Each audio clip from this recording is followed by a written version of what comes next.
મહીસાગર જિલ્લાના કોઠંબા ગામમાં આજે તાલુકા પંચાયત અને મામલતદાર કચેરીનું ઉદ્ઘાટન કરવામાં આવ્યું. શિક્ષણ મંત્રી શ્રી ડોક્ટર કુબેરભાઈ ડિંડોરના હસ્તે ઉદ્ઘાટન કરાયું, જેમાં મોટી સંખ્યામાં કોઠંબા ગામના આગેવાનો, ગ્રામજનો અને આસપાસના ગ્રામજનો ઉપસ્થિત રહ્યા હતા. રિપોર્ટર સંજય ભોઈ, કોઠંબા. શરૂઆત આજે 2 ઓક્ટોબરથી કરી છે. તમામનું શુભેચ્છા પાઠવું છું. તમામને ઘર આંગણે આમ જનતાને તમામ સુવિધાઓ મળે, જે રાજ્ય સરકારનું જે કન્સેપ્ટ છે અને આપણા ગાંધીજીનું પણ સૂત્ર હતું કે સાચું ભારત ગામડાઓ વચ્ચે બસે છે, ગામડું સત્તર બનશે. ભારતની જે આત્મા છે 7 લાખ ગામડાઓ બને, એવું ગાંધીજી કહેતા હતા હિન્દુ રાજમાં.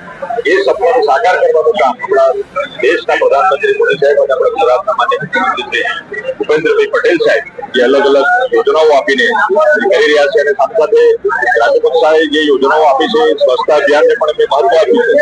દરેક વ્યક્તિ સ્વચ્છતા જાળવે અને જે જલ જીવન મિશનની જે વાત મોદી સાહેબે કરી છે, આત્મનિર્ભર ભારતની જે વાત કરી છે, તમામ બાબતોને સાંકળી લઈને આપણું ગામડું આત્મનિર્ભર બને અને એનો લાભ તમામને મળે, એની વ્યવસ્થા આજે થઈ રહી છે. તમામને મારી દેશર શુભકામનાઓ અને મહીસાગર જિલ્લા